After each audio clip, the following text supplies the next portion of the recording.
All right. What is up, everyone? I think we are live at this point. Let me double check. I think so. Yes, we are live. What's good, everyone? OJ here. Welcome back. This is going to be an evolution, but we are starting off at the beginning. It's almost like Final Fantasy VII, like remake, Final Fantasy VII Rebirth. You know what I'm saying? It's the beginning. It's something that you know, but it's the rebirth of it. It's the remake, but it's going to be different this time around. So welcome back, guys. It's been a long time, years since I've done PlayerEssence X Nintendo, and I am so like pumped up and excited to bring it back in this format as we are going to change, evolve. The graphics are going to get better, the layouts and all that. This is kind of just more of like the dry test run, but trust me, guys, it is going to get better and better as we go along. We've got so much stuff to talk about each week. It's going to be awesome. Fridays, which I'll probably repeat throughout the stream just so people know, but Fridays at 3 p.m. PT, 6 p.m. Eastern time, you will be able to get PlayerEssence X Nintendo right here on the channel, and it's going to be available on podcasting services in the future as well. We're also going to have some more integration with Discord and Patreon. So it's going to be awesome, which I will talk about in just a bit. But I do want to, first and foremost, before we get into some of the other things here, I want to introduce my co-host that I'll be having on here most of the time, unless he can't come sometimes. But most of the time, my man, Stealth. How long have we known each other now? Like 5 years, 6 years, I think, since 2018, 2019, maybe? It's been so long that I can't remember. Yeah, it's been, I know it's been at least a half decade. We've been Yeah. talking, collaborating, knowing each other. So I am so excited to bring on Stealth as my co-host for the podcast. Stealth, how are you doing today, man? I'm doing great, and thank you very much for allowing me to be part of this new venture. Yes, it's going to be awesome, guys.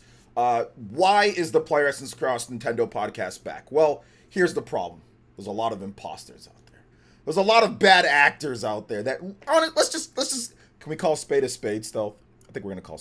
They don't know what the hell they're talking about when it comes to Nintendo. Like, this is not any fanboy nonsense. This is not any stuff like that. This is logical, analytical. Yes, we're gonna have our opinions. Yes, there's gonna be emotion. Obviously, there's gonna be what we think. But at the end of the day, we're not here to sugarcoat anything, and we're not here to lie or blow smoke up you guys' butts about whatever's happening, whether Nintendo's doing bad or good, or Microsoft or Sony or this RPGs or not. We're gonna have our opinions, and that's fine. But at the end of the day, we saw, at least, I know you see it, because I know it's the way that you respond to some of my posts. You see a lot of misinformation out there, man. And over the years, I don't think that there's anyone, when it comes to statistical data or analyzing and reporting Nintendo, that has done a better job, that doesn't have, like, you know, like a platform like mine, that's done a better job than you. That's the reason why I wanted to have you on here, you know? So that's what we want to accomplish with this podcast. We want to go over the cool news. We want accurate information and data. We want to give you the full picture. No sugarcoating, real analysis. Guys that have got it done even at a professional level. Stealth does that at his job, you know, so he knows what he's talking about. You know, we apply that. We're not just random. We're going to just say whatever we think at the moment because it's going to get us YouTube clicks and views. That's not how we do things. That's not how we operate here. So I think that there's a deficit in that when it comes to Nintendo, when it comes to content creators, and we're here to provide that podcast that talks about video games, mainly talk about video games, but also doesn't give you BS takes because it sounds good, you know, for Twitter or for YouTube titles or anything like that. So we do have a Discord as well if you're a member, and we're going to get to questions and all that type of stuff as well. But there is a tab already, or a sidebar. If you have questions, if you're a member, you can go drop your question in there, and we will answer it at some point during the podcast. We should be going for about an hour, maybe hour and a half usually. And there's also going to be also our Patreon as well, which we'll have more details on that when I revamp it, but we will have Patreon questions. There will be topics that you guys can suggest. We are going to be doing a full integration of Patreon as we get going. We just kind of wanted to get this first episode, let you guys know that it's back, but that will be a key factor in it, but also memberships too. So if you're a member, it's all good there. All right, so let's go ahead and let's get right into the first topic here.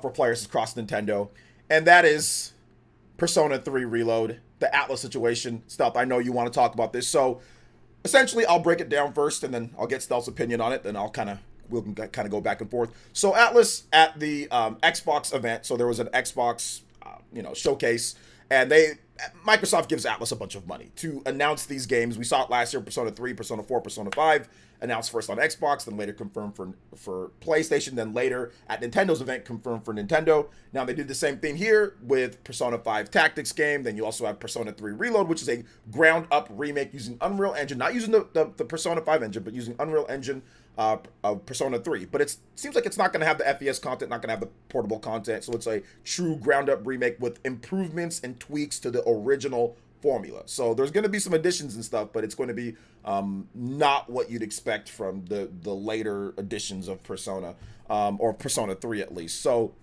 they've confirmed the game now for PlayStation 4, PlayStation 5, and Steam. Persona 5 Tactics, or Tacticia, is confirmed for Switch and PlayStation and Steam. However, Persona 3 Reload is not, right now, at this point, confirmed. And people are wondering, people are asking, is it going to be announced at a Nintendo Direct, which we're going to talk about later in the show? Is it going to be not at all? Is it going to be on Nintendo Switch 2? What's going on with this? So, Stealth, I wanted to get your opinion on this because I know you had a lot to say on Twitter about it. So what do you think about what's going on with Atlus? And then we'll get into the metaphor. How do you say that? Metaphor ReFantazio? Is that the name of the game? Metaphor ReFantazio, something like that. ReFantazio or ReFantazio or something. We'll get into that in just a bit, but let's talk about this Persona situation. What are your thoughts on that, man? Yeah, so first of all, you know what a big strategy RPG fan I am. So, I was very excited for Persona 5 Tactica. I think that looks really fun. It's going to be great. As you said, Microsoft pays for at least a 48-hour marketing exclusivity deal where Atlus is unable to mention any other platforms that the game is coming to. So we waited 48 hours, and then pretty much exactly then, a new trailer for Persona 5 Tactica came out, and the website for Persona 3 Reload was updated. And it was updated slowly, so if you kept refreshing, you would see like the outline of the logos, but like it wasn't fully populated yet. So it was clear what platforms the games were coming to. Persona 3 Reload, as you mentioned, does not have any of the additional content from the FES edition and from Portable, but based on interviews that have come out semi-recently, it looks like there might be some additional dialogue and some content there, just different than what we had. Now, the question, is Persona 3 Reload going to come to Switch? I thought so at first, and I thought they were going to do the same thing as they did last year, where Persona 3, 4, and 5 were announced at the Xbox E3 showcase. Then 48 hours later, they were announced for PlayStation.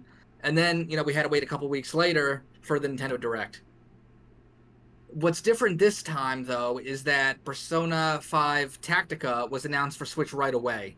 And that gave me some pause as to, does this mean it's not coming to Switch? Persona 3 Reload, does it mean that they're doing something different here? Maybe they didn't care about the Persona 5 spinoff, and, it's still business as usual.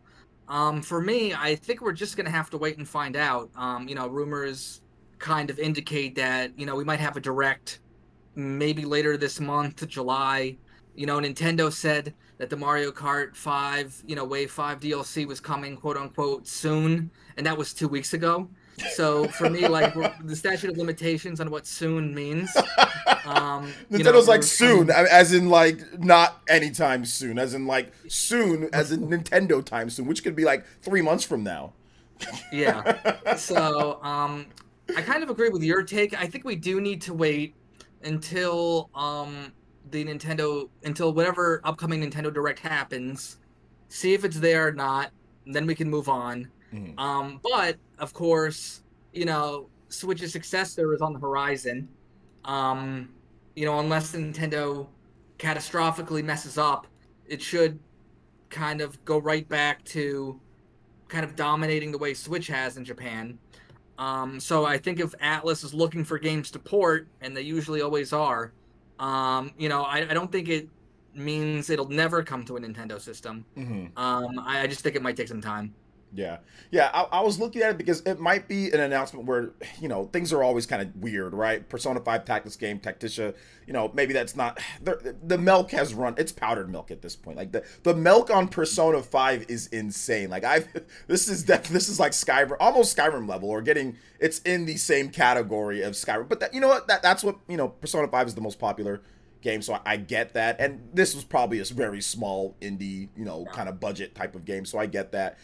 Bring it out, tactics game. Looks like it might be pretty good too. Looks like it might be a solid, little tactics game to play. So yeah, but I agree with you. I think that we just need to wait and see. Maybe Nintendo wants to have that at this direct, or if there is one, or at the showcase, because Persona 3 Reload, that's a big game. But yeah, I mean, and I think also Atlus will not give us the breakdown of sales numbers on the platforms, which I think they did before. They told us how much it sold on PlayStation, but they refused to give it, like with the new Persona game that came out. They refused to give us the breakdown, which I don't know. I can't prove it, but something tells me Microsoft says, y'all can't talk about platform sales breakdowns because it's on Game Pass, right? It's on Game Pass, so no talk, because they announced, it sold this much, so they're allowed to say how much it sold, because they said, it sold the new releases sold like 1.8 million or something like that. It's like, okay, well, what's the breakdown of that, Atlus? So I mean, they're well aware. Most of that was Switch. Obviously, it was in the MPDs with the top sales on there. It was at the top of the sales charts. I mean, barely anybody even played it on Xbox. Let's just call a spade a spade. Not that people didn't play it on there, but they don't care. Like, and I've been watching a lot of the podcasts from the Xbox guys, and like none of them even mentioned Persona 3 Reload. None of them even mentioned Persona 5 Tactics. Like, no, they don't even care. None of them care. Yeah. Like, it's not even in the thumbnails or topics. And to be honest, if Persona 3 Reload hypothetically does miss Switch, I don't think it'd be the end of the world. This is the fourth version of a game that had a version that came out earlier this year. Yeah. So there is a way for Switch owners to play Persona 3. Obviously, it's not going to look as nice. It won't have some of the quality of life updates, but it's not a brand new JRPG where it would be a shame if it did miss Switch. Yeah. Absolutely. This is the fourth version of a game, and I think most people who have wanted to play Persona 3 probably have in some form or another. Yeah, absolutely. And we'll get to you guys' super chats in just a bit. Let me go ahead and read off a couple of them right now before we kind of get to the next the Metaphor game, and we move on to some other topics. But yeah, man, I agree with you on that one, man. Yeah, this is multiple versions of the same game at this point, and this one, it has less content than some of the other versions, so it's just like, it's really weird, but it is what it is. Shout outs to Andy. Thank you for the $1.99. Says Juice. What's up, Andy? Welcome to the stream. Also, thank you to John. Thank you for the subscription. Maverick, thank you for the Twitch Prime for 2 months, man. Appreciate that. And also thank you to Nate E as well with the membership. I think you re-upped. Ambu tier 25 months. Thank you so much, man. Toxic Radio says, let me get a Wendy's faux piece spicy nugget, honey mustard, chicken sandwich, strawberry lemonade. That sounds pretty good right now, actually. I'll be honest. But my wife made me some incredible, I know it's a weird combination, but she made me plantain and these keto pancakes, and it was absolutely delicious. Let's see here. Dawson with the $5 says, this is for the return of PE Cross Nintendo. Nice to see a comeback and debut with one of my, the one and only Stealth Switch 2 incoming, baby. Yeah, this podcast is going to go dummy when Switch 2 comes out. The numbers are going to be dummy when that comes out, bro. So I can't wait. I think we brought it back at the right time. I think we definitely brought it back like right before, So thank you guys for your support. I appreciate that. Remember the Discord for members. You can ask questions on there too. We'll try to get to them. But let's go ahead and let's move into the Project ReFantazio / Metaphor Fantasio game. So apparently this game is back, and I went back and watched the reveal trailer stuff. This was December 22nd, 2017 when this game was announced. And the what they showed then was very different from what they showed here. And I think that they even talked about how this game was remade at some point. So what we're seeing now is not the complete original vision of the game. So at some point, it basically pulled maybe a Metroid Prime 4. Maybe not different developers, but completely scrapped and restarted, So it might have pulled that in between, maybe somewhere around like 2019 or so, or 2020. So this game is we're going on 6 years, 7 years now for this game. So what are your thoughts on this? It's confirmed for everything but Switch right now at this point. I kind of see this game as a potential Switch 2 game. I don't know. That just kind of came across my head. It's like this probably might be like a port to Switch 2 or even the regular Switch, but the game didn't seem finished. That seemed like a really old build. It looked choppy. It looked like they were making multiple cuts. Like it just didn't look polished right now. It looks cool, but not polished. So what are your thoughts on this game, Stealth? Yeah, when I saw the trailer, I kind of had the same thought you did. Like, it didn't seem beyond Switch because the performance in the trailer was so bad. You know, it kind of didn't seem like, oh, this is definitely a next gen game. No. I didn't feel that way. You know, again, same thing with Persona 3 Reload. We'll have to wait until the next Nintendo Direct. You know, obviously Nintendo Directs, Nintendo can announce multiple games from the same developer. They do that all the time. So it's not impossible that it won't be a Switch game.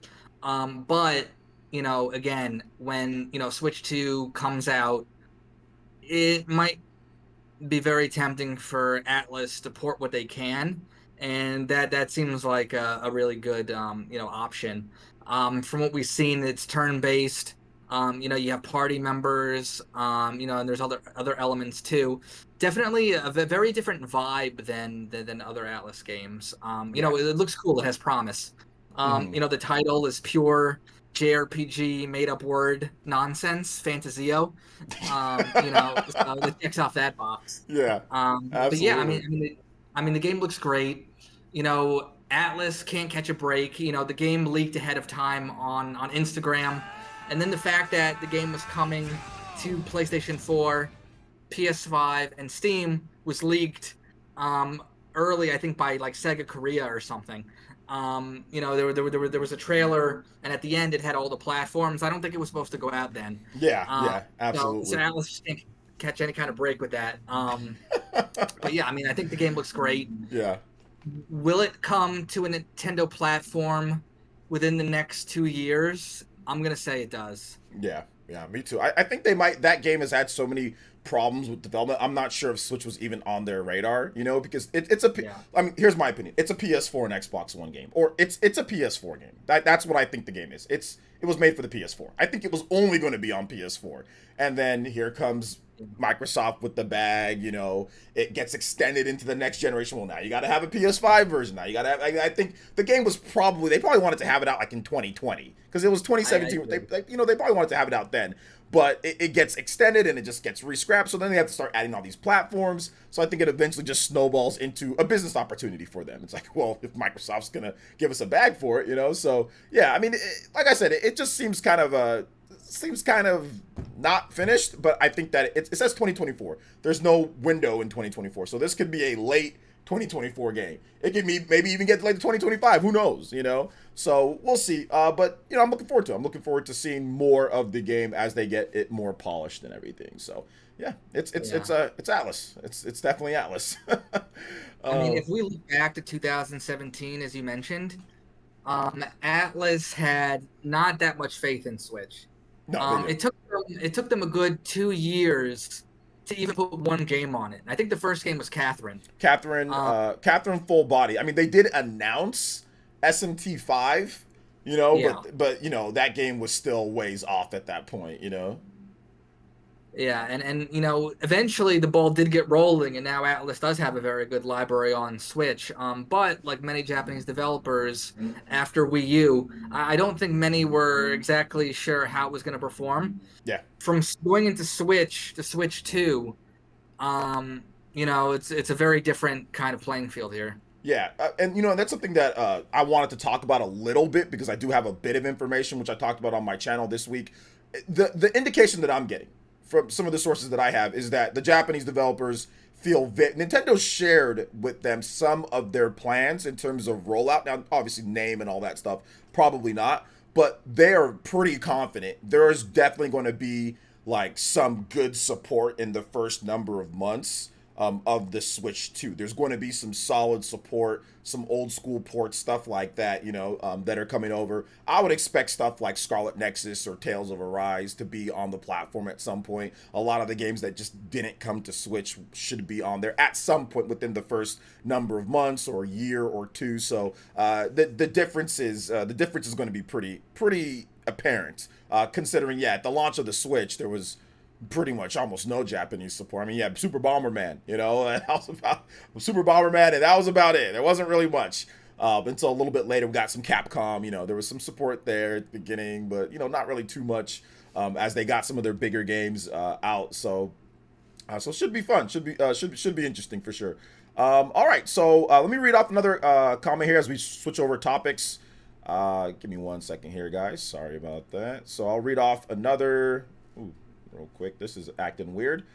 We have a donation coming in from Nightshade. It says, sliding through for the PE Cross Nintendo Podcast Resurrection. Yes, sir. Shout outs to my man Stealth. Bless us with that Isaac Battle theme. Okay, so no music during the stream, guys, because that's something that I can do on my regular streams. But during the podcast, probably no music requests. But I can carry that over to the regular PlayerEssence Live. So sorry about that, Nightshade. But yeah, no music requests during there just because I have guests on and stuff.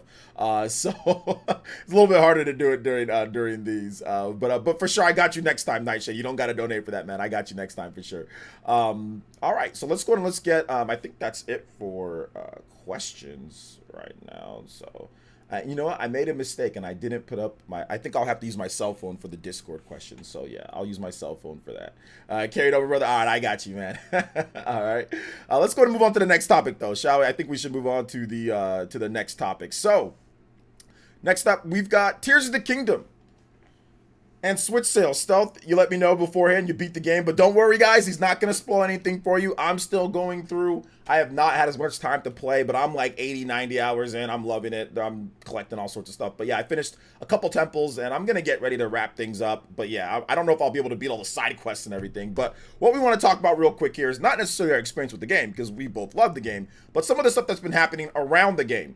And that is the resurrection, I don't know what to call it, of the Switch sales in Japan, or the boosting of the sales the past 4 or 5 weeks. It's been, you know, 60,000, 70,000, 80,000 for the past 2 weeks. Then this past week, over 100,000 units with no new releases. I mean, you would think that Final Fantasy 16 is coming out for the Switch at this point, considering how well it's doing. And Tears of the Kingdom is continuing to be a top seller for the game. Another 46,000 units last week in Japan, and #1 on the eShop across the board. So there's been a little bit of surprise about this, because we've had, you know, people, you know, other content creators. I watched so many content creators say that this game, it's probably not going to sell as much as Breath of the Wild, but it looks to be not only going to sell as much as Breath of the Wild, but maybe even blow it out of the water, because we got 10 million in 3 days, which is a record compared to Pokemon Scarlet and Violet. That it tied Pokemon Scarlet's record. But the difference, though, with this is that the continued sales seems to be a bit better when it comes to it, when it comes to this game. And I think that the quality of the game and the positioning of the game is maybe why that's happening, because it's a 95 rated game, 96 rated game, compared to Pokemon Scarlet and Violet getting, you know, critically panned for the most part. Still low 70s game, not the worst, but definitely one of the worst mainline Pokemon games in terms of reviews, whereas Zelda's one of the best games ever made, best games ever rated. So I think that's going to help things with it. But Stealth, what are your thoughts, man, in terms of on a scale of 1 to 10? How surprised are you with this, and what are your thoughts on it? On a scale of 1 to 10, I'm a 2 on how surprised I am. Okay. So I'm not very surprised at all. So I mean, we've seen over the years with Switch, when a big game launches, it moves units. The only surprising thing, I guess, for people who aren't paying attention, is the fact that, you know, Switch is 6+ years old. How is it still selling 100,000 units in a week? Who doesn't own one in Japan? But, you know, if you've been following Switch, it's not surprising, because, you know, it's been #1 in Japan pretty much straight for 6+ years, every single week, until, you know, PS5 had a stretch of a couple weeks there this year. But, you know, Switch has been, you know, arguably the most dominant system that Japan's ever seen. You know, it hasn't sold as much as Nintendo DS yet. It's still a couple million behind. But in terms of the software, you know, I think like the top 3 launches in Japan history all belong to Switch. You know, so, you know, Zelda's a big game, and it just did Zelda things, you know? Yeah. Zelda's never been this popular though. I mean, because obviously, like Yeah. Breath of the Wild's like the best-selling Zelda game ever, but it had to grow with the Switch, so the numbers aren't going to be as impressive, right? Like it sold. I mean, it's impressive considering the install base, because I think it did like 225,000 units at launch in Japan, which was still good, but there's just not enough systems, and it had to just grow with it. Whereas now at this point, at the very end of the life or nearing the end of the life, it's like, okay, well, you got like 28 million or 29 million, almost 30 million systems for people. So people are going to, buy it like crazy, right? I don't know. I think that the digital sales are what is surprising me too. People are just opting to buy this game digitally. Nintendo talked about it. They sold over 1 million units digitally in that first 3 days. Because I think it was like 1 point something million in the launch of physical units, and then there was another million that was sold there because they said 2.24 million in the first 3 days in Japan. So I was like, oh my goodness, 1 million plus digital. That is a lot. that's a lot. So that surprised me a little bit that Nintendo divulged those numbers. But I mean, obviously digital, it's a thing. Nintendo's getting close to. I mean, they've said 50-50. But there's obviously way more digital games than physical games. So, I mean, but it's about 50-50 in terms of the sales. But obviously eShop there's just so many more digital games, like, indie games and stuff like that. So yeah, I mean, interesting, man. I don't know. Yeah, I wasn't really surprised either. I would give the same thing. At a scale of 1 to 10, I was like a 2. I was like a 1 or a 2 because beforehand, I look and I was researching and I was seeing all the different numbers and stuff. And I was just seeing the position and I'm like, dude, this is crazy. Like, this doesn't happen very often, like this is definitely beyond Pokemon. This is definitely beyond Pokemon, and I knew that it'd be better in terms of review wise than Pokemon. That matters. I know people like to sit there and say that it doesn't matter, but I'm telling you, man, like, reviews matter, man. Whether you like it or not, whether it's good or bad, reviews matter. Metacritic score matters. Like, the better the word of mouth of the game is, the better the far off sales will be when people recommend what's the best game I should buy on Switch. I mean, people might say Pokemon Scarlet and Violet, but most people are going to say Tears of the Kingdom, or they're going to say Breath of the Wild, or they're going to say Super Mario Odyssey, or they're going to say Super Smash Bros. They're going to say the games that are at the top, of the best rated games. They're usually going to say that, and then like, oh, if you want something a little bit different, yeah, they have Pokemon on there. If you're into Pokemon, you like the anime, blah, blah, blah. But usually Pokemon does not get mentioned because it does not have that score. I'm telling you, if Pokemon had, I mean, some people do mention Pokemon Legends. Some people mention that, but that game's actually reviewed pretty well, right? So it's important, and I think Tears of the Kingdom, obviously, that high score is really helping out quite a bit there, man. So yeah, I wasn't really surprised. Do you feel that? Where is your prediction at? So Nintendo has their investor meeting. When is it? It's like in the next. I think it's. When's the next one? I think they're going to give us numbers in July. April, May, June. Yeah, July. Yeah, July. So where do you predict the numbers? What's your prediction for the numbers at that point? This is so hard to predict too, by the way. Yeah, I mean it's really hard to predict. So by, I believe, like the same point in time, Scarlet and Violet was already at 20 million. It did 20 million by the end of the year, by December 31st. So it got a holiday though. You know what I'm saying? Like a holiday. It got a holiday to get those sales in. So I mean, I can't imagine it's lower than 15 million. Okay. I can't imagine that. I mean, I want to say it's going to be close to 20. Mm-hmm. Maybe I'm just overselling it, but like, Tears of the Kingdom has been #1 on the US eShop, hasn't dropped from #1 in a month. And Nintendo updates those numbers daily. So, I think it's still selling at a good clip.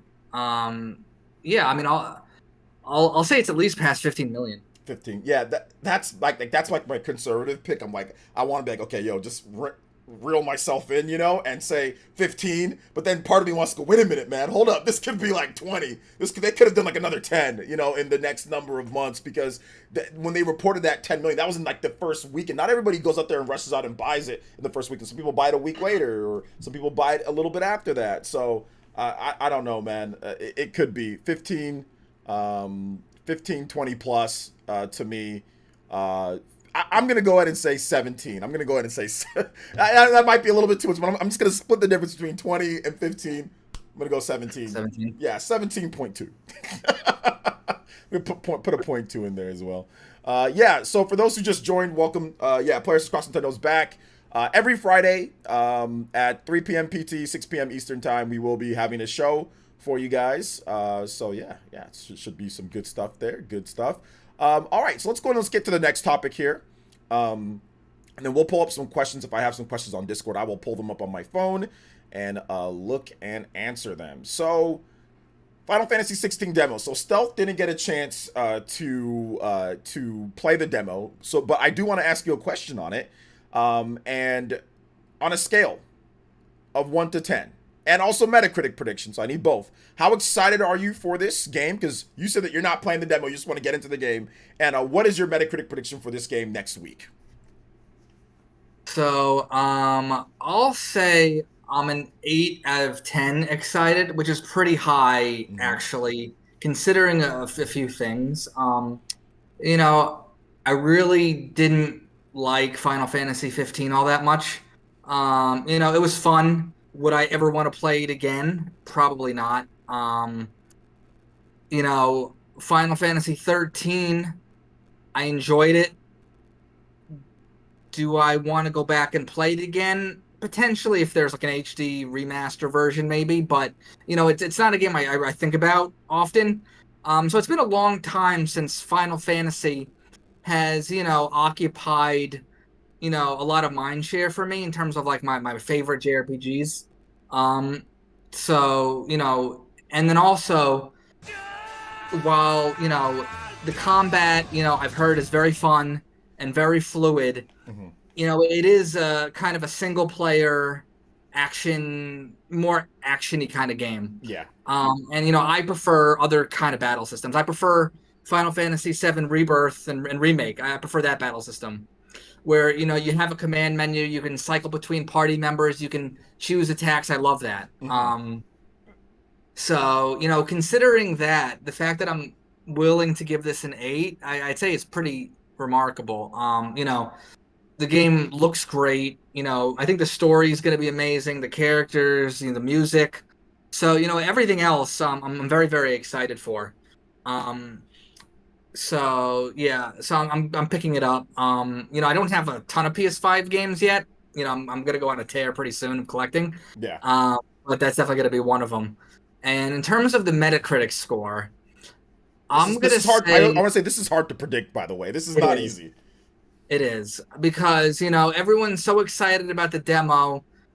Will it translate? You know, for it to get above 90, we're going to need to see like 50, 95 plus scores. Yeah. For it to hit above 90, and that's tough. I'll say it's an 88. I'll say it's an 88 because 88. Well, while the battle system might not be my cup of tea, I think it's been implemented well, so people will enjoy it. And yeah, so I think it's gonna be high 80s at least. Okay. All right. Yeah. You know, I agree.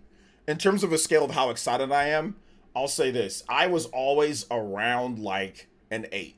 Like that's about an 8 or a 9, somewhere 8.5 maybe. I was always really excited. I watched like the Night Sky Prince, like, you know, a lot of these hardcore Final Fantasy content creators, and I've been following the game, you know, for a very long time. But I think the demo was probably one of the greatest things that they could have done for the game, because there was a lot of questions. People had a lot of questions about the game. How was the combat going to translate over? You know, Platinum Games is involved now. You know, it's the DMC5 producer. And, you know, the game, this is what the game feels like to me, because I played the demo, beat the original thing. It feels like if they took DMC and they said, hey, make this into an RPG. Make DMC into an RPG. Take away all of like the stuff that action games do. Leave some of it and then make it into an RPG. Keep it a little bit more grounded, not as crazy. You can't juggle people for 10 years into the air like Bayonetta style. But the movement, some of the stuff, but not too crazy. So it feels like that to me. Kind of like how they took, I don't know, that it was supposed to, Devil May Cry was supposed to be like a Resident Evil game, right? And then they just, it got so different that they just made it into an action game. I feel like maybe that was like, hey, make a DMC game. And then it just got so different, like, oh no, it's a Final Fantasy game. And I know that's not how it was made, but the producer obviously is from DMC. They got Platinum Games to help out with this because the game has a stinger. You know the stinger, right? Bayonetta has it. DMC has it, like where you just like lunge at the enemy, like to start a combo. It has a stinger. It has like the drop attack that you can do in Bayonetta and you can do in DMC. There are moves lifted and combo things, strings lifted directly from Bayonetta and DMC. However, they also have the other things that would make a Final Fantasy game a Final Fantasy game. Chocobos, and they have the magic, and they have the story elements, and so many other things. So to me, it feels like a really good fusion between DMC and Final Fantasy. That's what it feels like. And it feels great to play. It feels great to play. The story is incredible. Naruto fans, rejoice. This is your time to shine. Because the story is absolutely, loosely, they looked at Naruto's story. Somebody there is a fan of Naruto because it is literally a similar setup. So if you're into Naruto, you're going to like the story here. At least the premise of the story, which is a good story. I like that about that. I think that it creates a very compelling narrative when you play the game. Like the story in the game is going to be really good. It is going to be really good. I mean, if you love Game of Thrones, you're going to love the voice acting and the setting and stuff like that. It feels like, even like a more magical Game of Thrones, So yeah, and I don't like Game of Thrones. So yeah, man, it's really good. My Metacritic prediction, I'm gonna go ahead and say 90, man. I'm gonna go ahead and say it's gonna get at least a 90 to 91, maybe even a little bit higher. And I think it's gonna be in the Game of the Year conversation. I think it's that good. It plays to the Western sensibilities really well. It's good. This game is going to be more impressive to Western reviewers than any Final Fantasy game in the past decade, even more than Final Fantasy VII Remake. I think this is going to appeal to them even more, So yeah, that's kind of my thought process. I mean, you might lose some people on the nostalgia of Cloud and the characters, and this is a very different style, but at the same time, I think it's still really good. So yeah, I think it's going to be good. I'm going to give it a 90, 91, maybe even 92 or 93. So, but yeah, man. All right. Many people really aren't saying that it's going to be Game of the Year over Tears of the Kingdom. People, I mean, there's just some people are, but I doubt that it'll be Game of the Year over Tears of the Kingdom because I don't think it's going to review as high as that, but I think it's still going to be in the Game of the Year conversation. But yeah, you got hardcore Final Fantasy fans that are like, or just hardcore PS5 fans that are just saying, yeah, it's going to be that, but it probably won't. To be honest, I don't think it will. I think Starfield, if that's better, I think that has more of a chance considering it's... I've seen more chatter that maybe Starfield would, yeah, but not Final Fantasy. Probably not Final Fantasy, but Starfield, yes, but probably not Final Fantasy. But we'll see. You never know. Maybe it does end up, maybe it does end up, whatever, being reviewing super high, and it does gonna be more. It is gonna be more, but nah. At least not from what I've. Oh, well, we'll just leave it at that. All right, so we're gonna get to a Discord question. Minato Mario asks on. This is a question for you, Stealth, on Discord. He says to Stealth, "Who is your favorite character in Xenoblade Chronicles 3: Future Redeemed, and why?"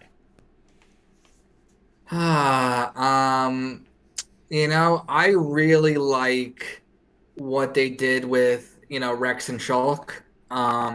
They aged them up, made them, leaders and mentors of like, a new team. So yeah, I thought, and their designs were great. I thought that was really successful. I just love Future Redeemed in general as like a bookend to this like kind of 6-entry saga, including like the DLC. Mm-hmm. Stuff for each of the 3 main games. It bookends it nicely. Can't wait to see what's up next. If there's a future Nintendo Direct and we see that Monolith Soft logo, oh man, I hope. Lose my mind.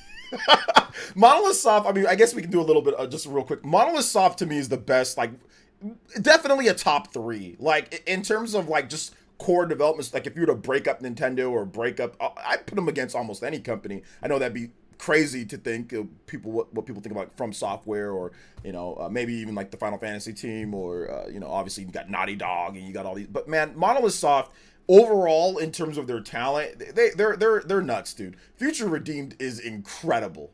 Like it fixes almost everything with the Xenoblade games, like any issue or thing, like Future Redeemed is nuts. Like it's really good. It's very well paced. It's just the perfect amount of balance with the combat system. It never gets really old. There's so many. I love the like the combos that you can do in the game, like where you can mix and match your combos and create different effects. Man, that game is nuts, dude. I wish more people reviewed it too, because and I wish it was a standalone. I wish it was a standalone, and I wish more people reviewed it, because you need Xenoblade 3 in order to play it. Which I can see why Nintendo did that, because if you haven't played Xeno 3, I mean, this would be tough to follow completely. Or if you haven't played Xeno 1 and Xeno 2, you know, it would be okay, like you have no affection for like Rex or Shulk, you know, if you so. But if you've played everything, this is like the ultimate, you know, Xeno game, you know. So yeah, absolutely, yeah. Future Redeem's nuts. My favorite character is probably like Giga Chad Rex and Shulk. Those are probably my two. They're so well done. They're so well written, and the designs are incredible. And I do like A quite a bit. I love her design. I love her outfit, that like the bodysuit she wears and like her weapon. Oh, so good. Like so good. Oh man. But anyway, yeah, that's that. All right, let's go and let's get into another question here. We've got another one here from Aron, and he says, what do you think about Armored Core 6? Are you hyped for it? Yeah, I actually talked about Armored Core 6 in a recent video, and I'm looking forward to it. I'd probably say it's like a 7 in terms of the hype scale for me. I'm definitely going to pick it up for sure, get a review code, one of the two, for the game. Stealth, are you looking forward to Armored Core at all? I am. You know, I'm kind of a, you know, one of the first anime I ever saw was like G Gundam on Toonami, which I think is the case for a lot of people. And so, you know, I've always liked mech media.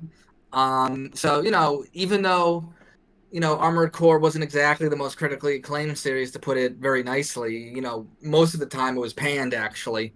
You know, the way From Software is now, you know, I think they can nail this. And, you know, a couple weeks ago, we also got the reveal of Daemon X Machina 2.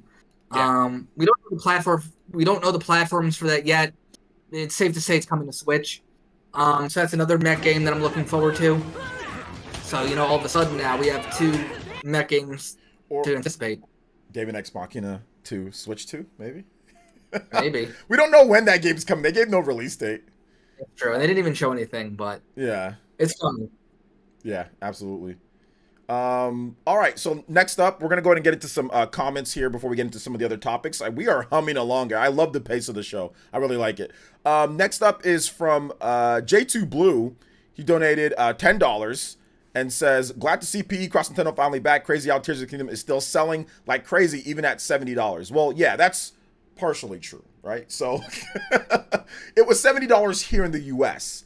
I think in Asia and other places there was no price increase, if I'm not correct. So yeah, it's selling like crazy here in the US. It's definitely selling like crazy, but it wasn't $70 everywhere. And it's also cheaper on Amazon right now. You can actually get it cheaper. You can get it for like 60 something dollars. So not everybody's copping it for 70, but yeah, still the $70 thing was obviously not a detriment to everybody that rushed out there here in the US and bought it for 70, you know. And can't you also do some weird stuff with the online game voucher? Like Yeah. I thought people like getting deals and then getting like another 10% off and getting it for like $49.99. Yeah, you know, what people were doing is that they were using their gold, so they were buying the voucher and then they were using their gold coins like on time, like doing weird combinations. Yeah. So I'd say a good chunk of people didn't even buy.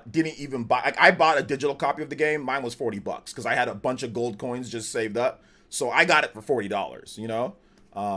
So yeah, I mean, so I think a lot of people definitely didn't get it for 70. So yeah, overall pretty good. All right, next up, we have another question from Casual Noob. It says, RGT85 sales analyst expert as guest when? Congrats. Maybe one of these days. Maybe one of these days. All right, next up, Casual Noob with another $1.99. Thank you for the double donation there, Casual Noob. Says, for both, do you play RPGs mostly handheld or TV? I switch back and forth depending on where I'm at and what I'm doing. What about you, Stealth?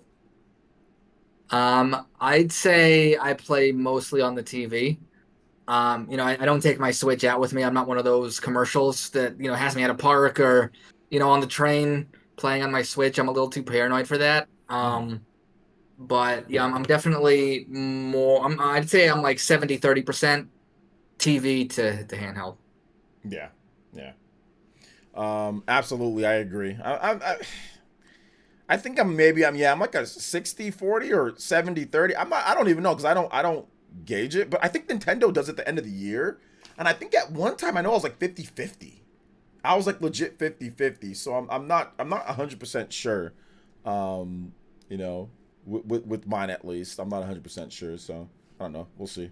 All right. So let's get into we did the Final Fantasy 16 demo. Let's go ahead and get into this is the big topic for this will be the final topic of the big topic. Nintendo Direct rumors.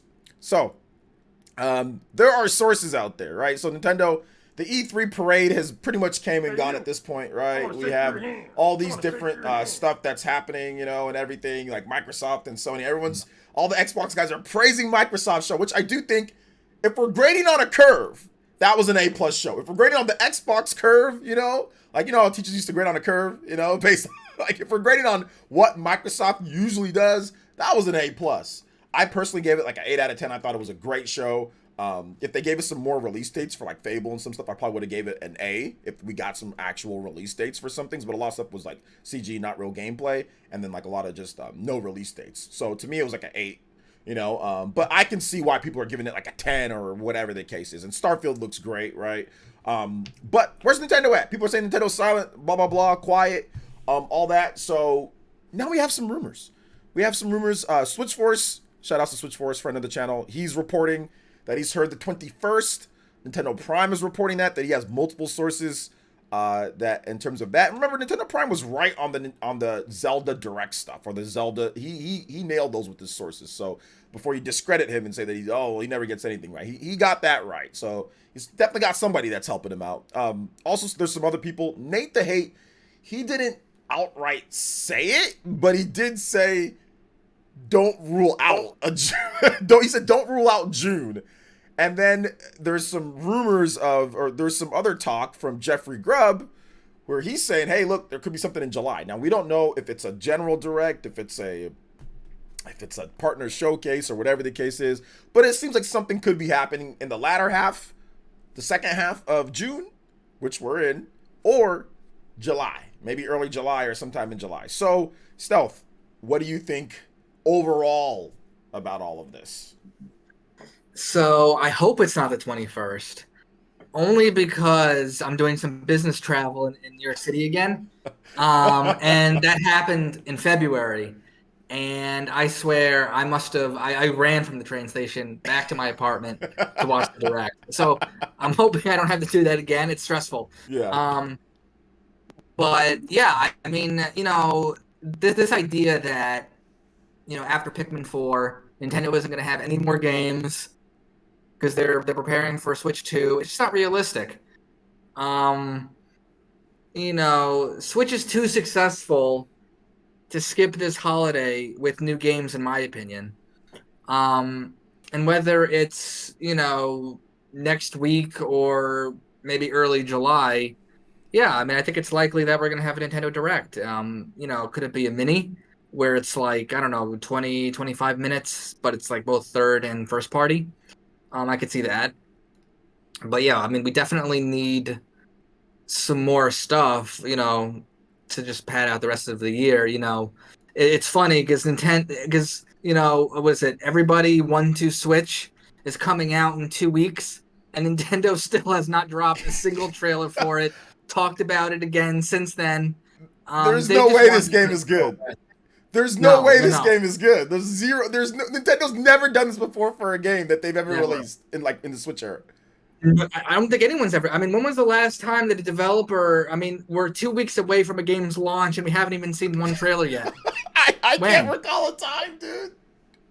I've never heard it before. So Nintendo was hoping that goes away, and then Pikmin 4 I think is going to be great. But August, September, October, November, December, we still need some stuff. I think I mentioned this a couple days ago, but if you think about what other stuff Square Enix has announced in development, they have a nest egg of announcements that they could have for a Nintendo Direct. There's still Dragon Quest, 3 HD 2D. Mm-hmm. They announced Dragon Quest Monsters. They have a new Saga game in development. They have a new Mana game in development.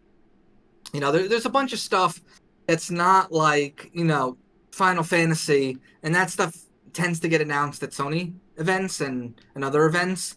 But like, like the AA level Square stuff, there's a good number of things that could be announced. So, I definitely think it's possible. Nintendo, the surprise, of course. I hope we don't have to wait till September for a direct. That's all I want. Yeah, I don't know. I'm looking at the rumors that we're getting here, and it seems like I've had people reach out to me and say, yo, OJ, yeah, there's going to be something in June and in July. Like, there's going to be something. Like, I've had people say, like, no, the event's in June. No, the event's in July. So I don't know who's going on. I don't know what's going on right now, I mean, to me, people were like, oh, Nintendo announced a 1-minute Pikmin 4 trailer. It means there's no direct. Oh, they announced this crappy everybody who won't want to Switch. That means there's not going to be direct. And the funny thing is, and other people told this to me, people were using that as a reason for why there wasn't a direct. But then if everybody won to Switch was in a direct, people would be like, why the hell is this here? Yeah. This is terrible. So they want the game to not exist. That's probably it. Just shouldn't exist. To me, it's where is Mario Kart 8 Wave 5 DLC going to happen? Is Nintendo just going to shadow drop a trailer and that's it?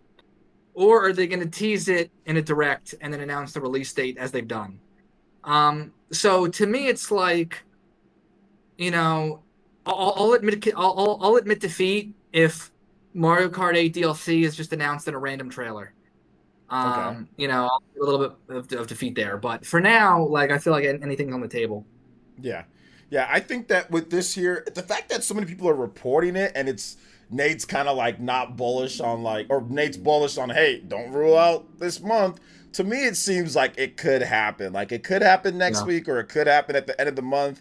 Last year, we got it at the very end of June. It was a partner showcase. But I wanted to break down, let's go over a few different rumors in terms of the games that we could see. One of them, Kid Icarus Uprising Remaster, that's been rumored for quite some time. Bandai Namco has apparently another game outside of Baten Kaitos that they're making with Nintendo that's a remaster or something. So there's Paper Mario Thousand Year Door Remaster that's been rumored at this point. There's been a new Donkey Kong game that might be on Switch, might not be. They're making a new Donkey Kong, So there's been quite enough. There's a good bit of games. We still need to know Baten Kaitos, the release date for that game. They said summer. And you're missing the biggest rumor too, which is with I think Nate's mentioned a few times, is F-Zero. Oh yeah, F-Zero, GX, right? Like enhanced port of GX. Yeah, GX enhanced port. Yeah, so there's a bunch of things, and obviously there's probably not going to be a 20 million seller left for Switch. They'll probably save those, like the next 3D Mario and stuff like that. Yeah. Mario Kart 8 or 9 for the next system. But you know what? If Switch has proven anything, it's that Switch owners will buy old games. Yeah. Will, if it's worth it. Yeah. So yeah, I mean, I think those would be a good way to pad out a pretty amazing year 6, or year 6, 7. Yeah. We've had Fire Emblem, we've had Kirby, we've had Bayonetta Origins, we've had Advance Wars, we've had Zelda, Metroid Prime, Pikmin. It's a pretty solid year. So I think we'll have a few more games, but yeah, I mean, I'm definitely not in the camp that says Nintendo's not having a direct. Yeah. Some people, and that's fine if some people are in that camp. I can understand. Yeah, and also there's the Genealogy of the Holy War remake that's there. That's and Fire Emblem Engage was known for over a year from people. It leaked. It leaked. How it leaked, but it did. Major. And I think as part of that leak, and no one said, "Oh, this part isn't true about that Genealogy of the Holy War remake." No, no one disproved it. I've had a very reliable source that that's got so much stuff right. Say there is a Fire Emblem 4 remake. Whether when it comes out, that's up to Nintendo. But there is a remake of Fire Emblem 4. Yeah. I mean, I and also mean, people have publicly said it as well. Like, there's been other people that have stated it's real. You know? at this point, Switch has so many amazing strategy RPGs. I'm okay with pushing Fire Emblem to Switch 2 and having it kick off a new library of, strategy RPGs. Hmm. Maybe it's a cross-gen game. Yeah, it could be. That could be. Nintendo has a unique opportunity. Maybe I can get your opinion on this. Like, where usually by this time, the system's dead. Like, the system's dead. It's done. Nintendo has already moved on. There's no games. It's just usually by 6, it's either we're on to a new system or the system is dead, right? So this is a very unique opportunity because it's not dead. Like, people still are buying games for it. It's still a vibrant system. I think even after Switch 2 comes out, like, I think people are still gonna maybe buy Switch and play Switch games. Like, I don't think it's gonna die off completely. I don't know. What do you think? Yeah, I think you're right. Like, obviously, Zelda was cross-gen between Wii U. People complain about being cross-gen, but then most of the time they buy it for the new system. Yeah. So it's not really a big factor. We've also had rumors that, Pokemon Company is working on maybe a newer version of Scarlet and Violet that's, a little bit more well done for like the new system. Yeah. So I think that's going to be more cross-gen. But yeah, Switch software is still selling like crazy. There's not been a significant drop. Zelda tied the all-time exclusive launch record. That only one other game has done, and it's Pokemon. So people are still buying software. So yeah, so backwards compatibility is going to be so key for Switch 2.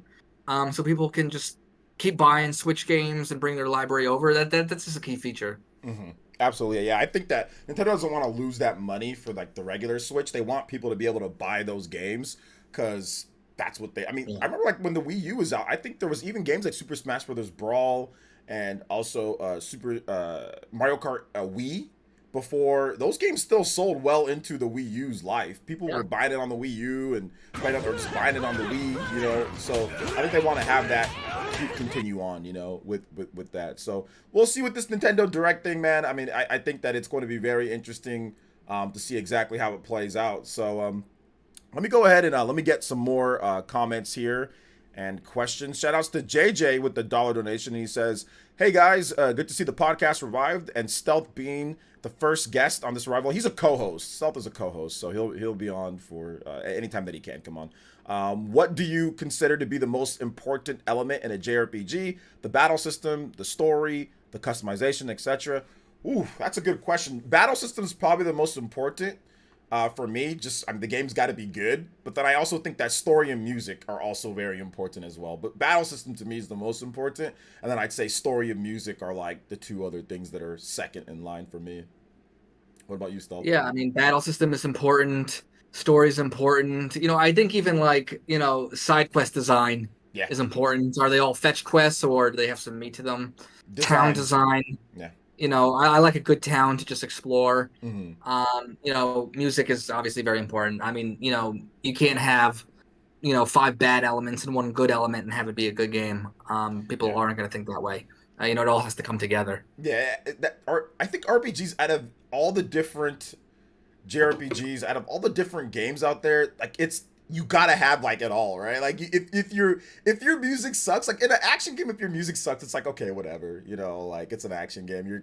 But if an RPG, you're constantly fighting battles, and the music is trash, bro, that can you might not want to play the game anymore. Like, you might not want to play the game anymore. There are RPGs where I'm like, this music is terrible. I'm good.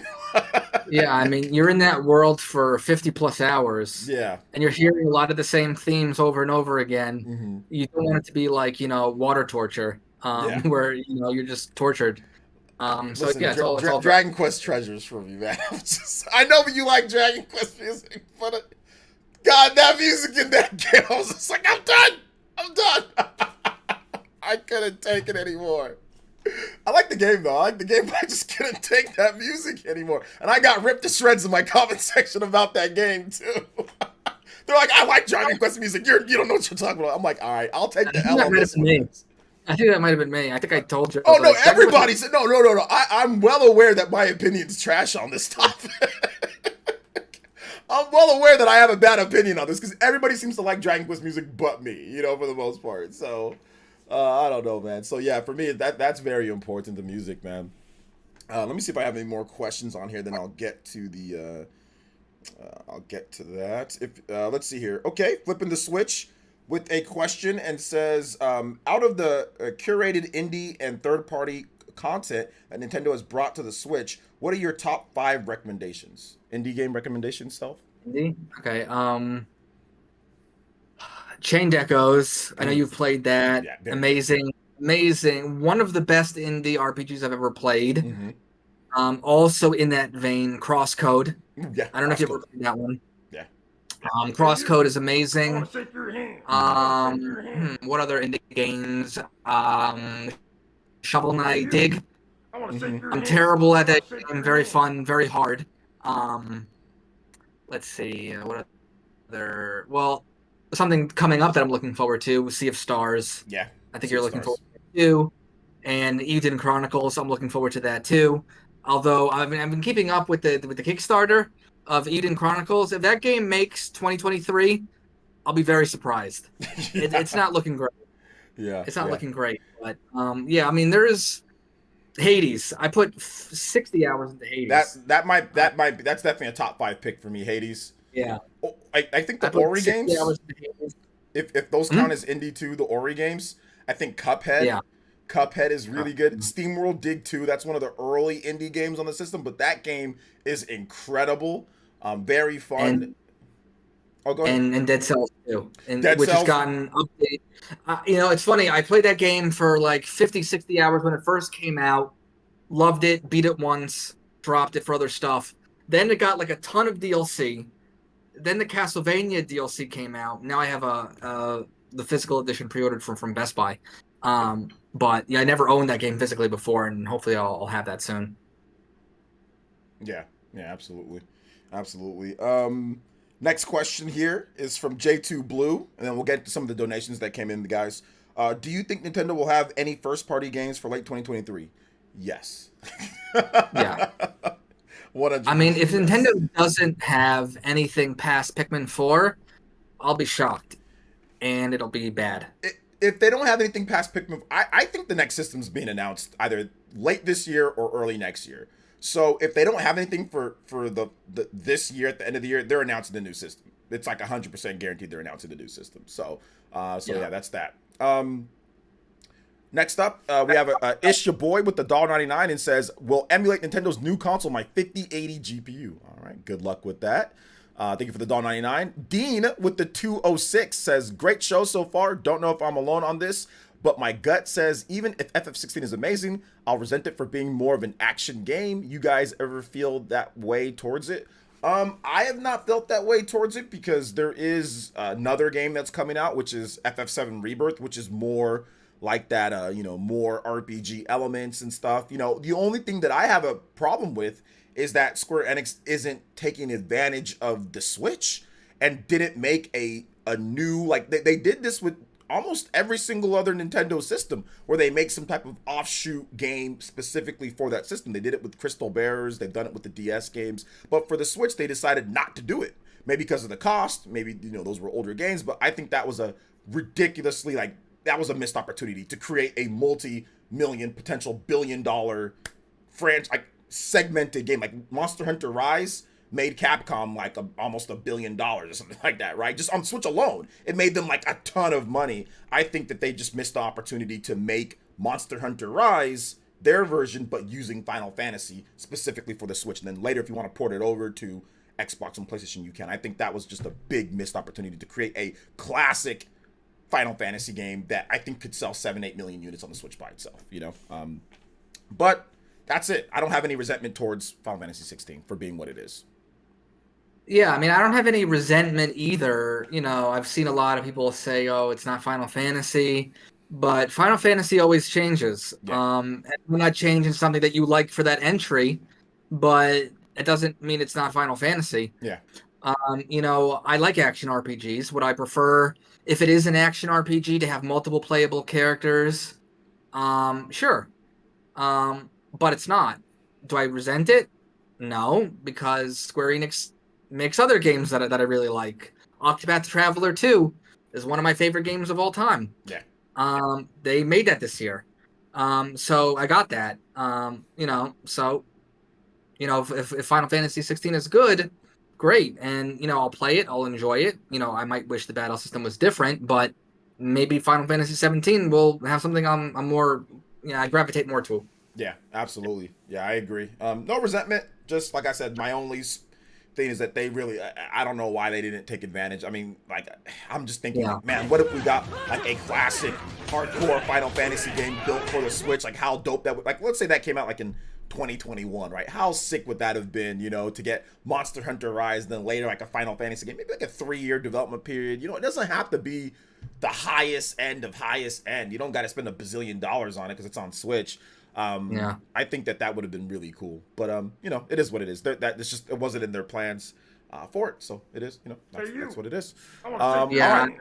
Square Enix is positioning Team Asano Yeah. to do a lot of that stuff, and maybe Bravely Default isn't named Final Fantasy, but it's basically a Final Fantasy game. Yeah, I'm really looking forward. I know we had a discussion on Bravely Default 3. I'm really looking forward to seeing what they do with that franchise and if they completely change the art style with that, or if they completely change things up.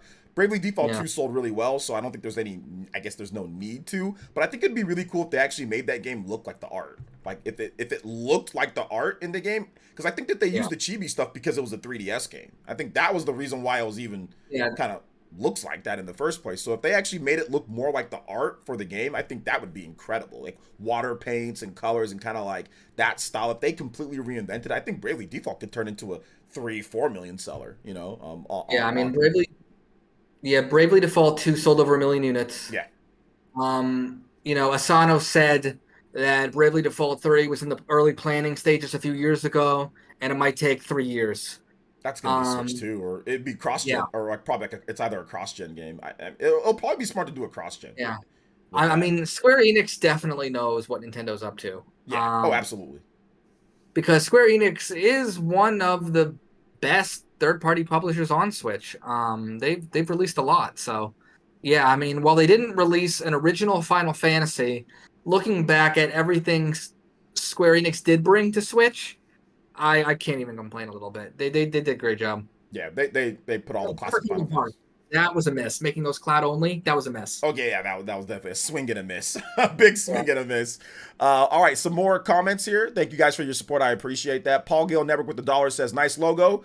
Yeah, I actually finalized it. I was working on it before, but I finalized it from my previous one. So it's just a little bit of an update on my the old logo for it, but got to use that Monolith Soft X. And he says, here's to being a great podcast. Thank you, Paul. We're definitely going to have you on as a guest sometimes, Paul. So definitely like to look forward to talking to you as well. Ignamic Dreams with the $2 says, my problem with Square is no new Parasite's Eve. Yeah, Parasite's Eve should definitely come back. But you can blame Nomura for Parasite's Eve dying with third birthday. I'm joking, kind of. But yeah, Parasite's Eve would be dope. Like a remake of Parasite's Eve or a high-end remaster. The game's really good, so I'd be down for that. Monado Mario with the $1 says, what are your thoughts on some people defending Starfield running 30 frames per second? You have one YouTuber, Tahar, defend it and call Tears of the Kingdom an empty sandbox game. Yeah, I saw that. I don't think he's even played Tears of the Kingdom, so I mean, like, that's his opinion. So it is what it is. I don't agree with what he says a lot, but he's a popular YouTuber, so I think that's some ordinary gamer, so he's allowed to have his own opinion. But I'm not sure if he's played the game much, to be honest. If anybody's calling it like empty, I don't think he's played it much. But yeah, I think I defended Starfield running at 30. I mean, if they want to go for more of the cinematic look, and they said that it can run at over 30, but it's not going to be consistent. I mean, look, Final Fantasy 16 isn't consistent 60 frames. It's not. Okay, so like at least unless like that the game comes out and they fixed everything from the demo, which it's a possibility, but that's not going to run at a consistent 60 frames. Okay, and it's nowhere near the size of Starfield. All right, so I mean, it's fine. Like, or you can have a PC, you can have a beast tier PC and play it on your PC at 60 frames per second. But it's so funny. People are like, oh, I got a 1080. I'm going to play it at 60 frames. I'm like, no, you're not. Like, no, you're not on PC. No, you're not. You're not going to play it at 60 frames. Or it's going to look like I don't know, like Ark Survival or Ark on the Switch before the update. It's gonna be running at the resolution's gonna look terrible. The graphics are gonna look, it's gonna completely pull you out of the experience. So yeah, man. Next up is Aron with the $5 and says, Aron says, nah, Bravely Default 2 flopped and Bravely Default 3 sold really well on Switch. LOL. I think that's definitely a troll comment there. So thank you for the 5 Aron. Appreciate that. Flipping the switch with a big $10 coming in. It says, cheers to the awesome new podcast going into the rotation. Yes, sir. Every Friday, guys, podcast every Friday at 6 p.m. Eastern time. 6 p.m. Eastern time. We will have the podcast here. So yeah, it's a lot of fun. Okay, so make sure you guys bookmark it, and I will have there's a podcast playlist that'll have this as well. Podcast playlist that'll have this as well. I'm gonna go back into my Discord, and we're going to check out some more questions if there's any in my Discord. I think that's it for Discord. So if you want to ask any more, it's there. Juice Man Vaughn with the $10 says, showing love. Thank you so much, Juice Man Vaughn. I do appreciate that. So yeah, I do appreciate it. All right, so I think that pretty much wraps it up. I don't see any more Discord questions. Patreon will be there, for that. For those who want to ask questions on there, there'll be one for that. So Stealth, man, I mean, I don't know if there's anything else you wanted to talk about, but if you had another topic, let me know, and we can kind of close out on that. If there's anything else that I didn't bring up or something you wanted to revisit. Yeah, I mean, I wanted to hear your thoughts on, not Octopath Traveler, Triangle Strategy getting a surprise update after a year. We didn't talk about that. Yeah, we should talk about that. Yeah, we should definitely talk about that. Okay. Yeah, dude, it surprised me. Something tells me somebody's working on something, man. Is Triangle Strategy sequel, you think? I hope so. Yeah. So they did this with DioField Chronicles. They gave it a free update after a while. Big update, like new difficulty options, extra story, and 2. So it's pretty substantial. But DioField Chronicles didn't sell nearly as well as Triangle Strategy did. Yeah. It sold over 1 million units, basically on Switch alone. Yeah. Yeah, I mean, I would love to see a sequel. It's one of the greatest strategy RPGs out there, other than Fire Emblem. It's so good. And I love that Square Enix let them make that. Yeah. That's not an easy game to greenlight. Like, that's not something that you're going to be like, oh, yeah, let's greenlight it, like, right away, Yeah. I mean, honestly, if Team Asano can keep hitting 1 million units, I think they'll be able to make just about whatever they want. Yeah. Within reason. So, yeah, I mean, the update added some replay features, added a new kind of like, post story. Mm-hmm. I think it's great. It gives people a new excuse to jump back into just a really solid game. Like, it's very rare for a game to be, everybody's in on it as soon as the first trailer drops, to have no drama at release, and it's as good as everybody hopes it is. There was just a lot of positivity around that game, which was just nice to see. Yeah, absolutely. I think Triangle Strategy is one of those games to where, I played it and I thought about it for so long after I was done. After I finished it, I thought about, like, oh my God, that decision and that decision. And I was like 1 or 2 decisions off from the golden ending that I had to go back and fix a couple things. So they actually added that in there where you don't have to, you can like replay certain parts so you can get that ending, which is good. And then they also added some chapters and stuff like if you beat Serenoa's part, which is cool too. But yeah, that game's awesome. I think that it has some of the best lore building, and I think the Final Fantasy team, maybe they didn't rip it straight from there, but there's this thing in Final Fantasy 16 called where you can essentially, this is not a spoiler because it just basically makes it to where you can stay up to date with the story, right? So if you're confused, you can just press a single button and the story they'll give you a little backdrop. And there was that in Triangle Strategy where you had like at any point you could just pull up like who's talking, and it gives you their back, like it gives you like who they are and like everything. And that helped me tremendously because, dude, I'm getting old, man. I couldn't remember all the damn characters in the game. and like it's complex. It's like, war, and there's the salt, and there's like the different factions, and like I would just forget people. So I'd have to constantly, I'm like, okay, that's this person, that's this person, that's this person. So there's some innovation in Triangle Strategy. I think that game, it can get better. Like there's some stuff that they could have done better in that game, like, and they can improve, and it was already really good. There's some stuff in the combat wise they can improve upon, like the kudos system is incredible. Love the kudos system. So yeah, man, I'd be super super down for a new triangle strategy. I think that would be so good, man. I hope so. I hope so. I mean, I think Octopath. I mean, I guess we can talk just a little bit real quick about Octopath as well because looks like that game got off to a little bit of a shaky start. And I do want to talk a little bit more. I guess there's some more to talk about. Square Enix. I do want to talk a little bit about some other things with Square Enix, but like Octopath, a little bit shaky start, but then they said it sold 1 million units. But I wish Square Enix give us the break. Square Enix, what's the breakdown? Square Enix, stop holding out on us, bro. What's the breakdown of those sales? I really want another breakdown of those sales, man, because I don't think anybody bought the game. I mean, I had the game on PS5 because I bought a Switch and a PS5 version. But I don't think anybody bought that game because they didn't get the first game. And Steam, nobody was playing it on Steam. Nobody was playing Octopath 2 on Steam. So I want a breakdown. Most developers won't give us that. Yeah. I guess because they don't want to start any debate about it. They don't want to start any. Yeah. But if I had a guess, I would say it's at least 75-25 Switch to PS5. It sold the most on Switch for sure. Mm-hmm. Yeah, absolutely. Shout outs to J2 Blue. Thank you for the $3 that came in. Shout outs to Juice Man. Thank you for the 10. He says might be hopium, but any chance FF7 remake gets ported to the next Switch? There might still be some exclusivity situation. Contract. Because like it's not on Xbox yet, but it's on Steam, and then it came to Epic Game Store first. Yeah, I feel like asking for Final Fantasy VII remake on Switch 2 is like asking for Bayonetta 3 on PlayStation. Mm-hmm. There's contract. It's locked up, I think. Yeah, I think that there's definitely some contract situations and contract stuff that's going to cause it to not be on on Switch 2. Although, I mean, it would be great if it was.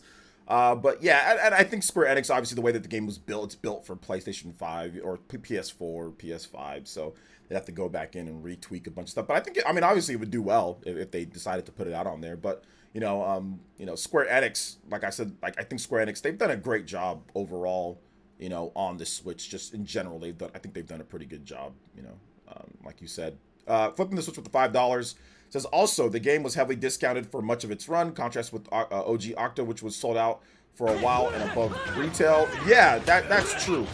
Well, here's the thing with that's a good point to bring up with Octo 2. So Octo 2 got a discount to $44.99, and that's when it took off on Switch. Like I covered it, it boosted all the way to the top 5 on Amazon. I think that it was through my distribution sources. They're like, hey, we're getting a few more orders in for this game. When people would do price matching and stuff like that, I think it got a discount in stores. You can get it for $39.99, and I think that was probably between $44 and $39.99. That's like the perfect sweet spot for that game in this atmosphere. The OG Octopath, Switch was new. There wasn't as much content. It was a brand new HD 2D. Nintendo heavily promoted it because it was an exclusive, even though they promoted it here. But launching in 2018 compared to launching in 2023 with the competition and all the different games and other indie games and other smaller games and games like Chained Echoes and Sea of Stars and games like that are either coming or already out, you're in competition. You got other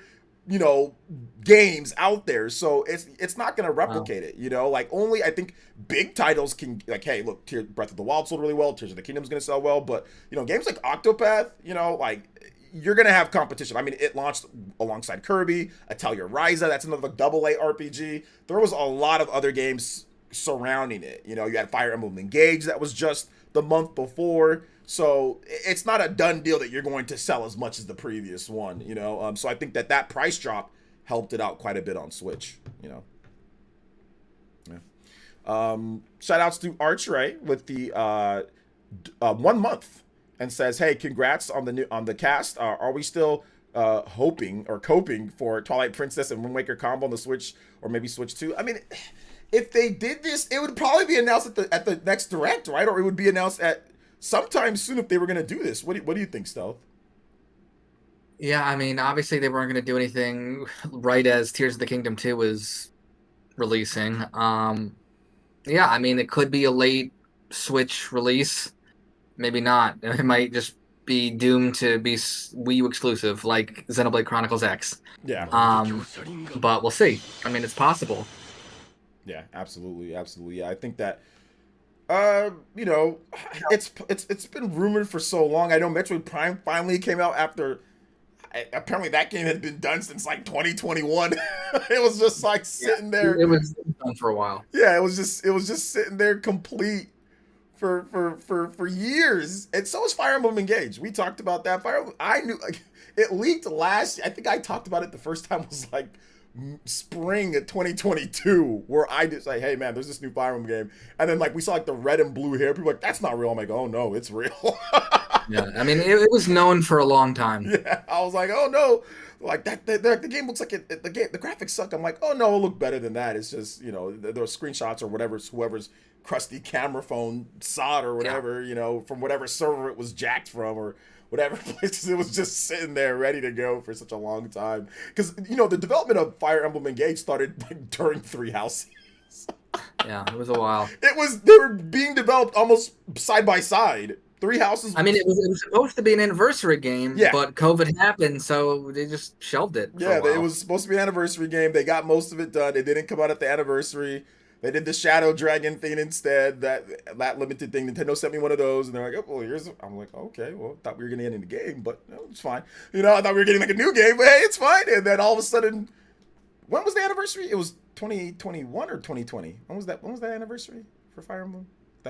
Either 2020 or 2021. Yeah. And then I was like, okay, well, I guess there's no new anniversary game. Then all of a sudden, boom, 2022 hits, end of 2021, 2022 hits, Leakopotamus. All of a sudden, you start seeing all these pictures and stuff. So yeah, man, it's crazy. It's crazy. So we'll see what happens. I think that the second half of the year should be very remaster heavy, and all of that. So, okay, so more questions came in on the Discord, and we'll kind of wrap it up here because I think that we're going on about an hour and a half. So, Minato Mario says, when will PE Podcast have spoiler discussion on JRPGs like Xenoblade Chronicles 3, Future Redeem, Fire Emblem Engage, Fire Emblem Three Houses, and Three Hopes? I think that it's safe if you want to talk about maybe Three Houses and Three Hopes, or if you want to talk about like that. But the newer games are probably not, just because those games just came out. So if it's like 2 years old plus, then yeah, sure, we'll talk about it if you have a question. That's okay. But probably like the newer stuff like Future Redeem, we'll probably wait till maybe the end of the year or next year to maybe say, hey, those are okay to start doing that. So, all right, so that is all the questions that I've got here. I want to say thank you to everybody who came back to the resurrection of it. It's very successful. Thank you guys so much for your support. I do appreciate it. Stealth, where can everybody find you at, man? In the meantime. You can find me on Twitter at Stealth40K. I talk about gaming news, Nintendo, JRPGs, and whatever I feel like. Yeah, awesome stuff all around. And yeah, you can find me right here, of course, PlayerEssence. You're right here on the channel. This podcast will be every single Friday. We're going to try to do it at 6 p.m. Eastern time. We are going to have other guests on as we talk about other topics. But like I said, this is going to be a very straight up, cool podcast to listen to. We're not going to sugarcoat things. We're not going to lie to you guys. We're not going to go fanboying over whatever the case is. We're going to tell things exactly how it is. If something's not good, we're going to say, hey, this needs to improve, whether it's with Nintendo or with this company or that company or Square Enix or whatever the case is. They need to do this or that. See how we talked about everybody 1-2 switch. We're not sitting here trying to, it could be good or anything like that. We're saying it how it is, and that's how I want the podcast to be. I do also want to say the Discord integration, guys, thank you for asking the questions. If you want to get in on those questions for next time, become a member. Or also you can pledge to our Patreon. That's also available. If you just go on PlayerEssence Patreon, you'll see it on there. That's going to have a bit more integration for you guys. We're going to allow some of you guys to be able to pick topics. So depending on what tier you support, but we are holding off on that. But if you want to support right now, you can and check out there. So yeah, and also we'll have questions up as well. We're also going to look into some member integration stuff on the community tab. So make sure you guys hit the notification bell and just stay up to date on what we're going to be doing, especially around like Wednesday and Thursday. I might have like members where if you're a member, you want to drop a question in there, you'll be able to do so. So I'm going to look at multiple ways on getting you guys involved more with the more with the podcast and all that. But like I said, this is going to be my goal for this, and I think, you know, I've talked to Stealth about it. Or I want it to be the best Nintendo podcast. Like, I want it to be number one when it comes down to it. And like I said, no BS, no, you know, we're just gonna be cynical, or we're gonna be weird because we don't like the way it's being done. We're gonna talk about it from both sides. We're gonna give you guys the best way so you get the full picture. Because like I said, there's too many podcasts of people that are just salty about things and don't look at things from both sides. There's too many nonsense, too many people that don't know the numbers, don't know what the hell they're talking about, but they want to talk, you know? And I think that's the deficiency that I see with Nintendo. People are not savvy enough to explain things, but they want to start explaining things when they don't know what they're talking about. So that's the main reason why I brought this back, because Stealth, as you guys can see throughout the podcast, he knows what he's talking about. And he'll give both sides of it. So that's my goal, and I think that we're going to accomplish it and then some, especially when Nintendo's new system comes out, and of course the second half when we get all that different type of stuff, you know, in there. So that's the goal of the podcast, and you know, we're going to try to do our best and keep it going for however long we can. So all right, guys. Thank you guys so much for watching. I do appreciate it. And we will see you guys for the next one. Peace out.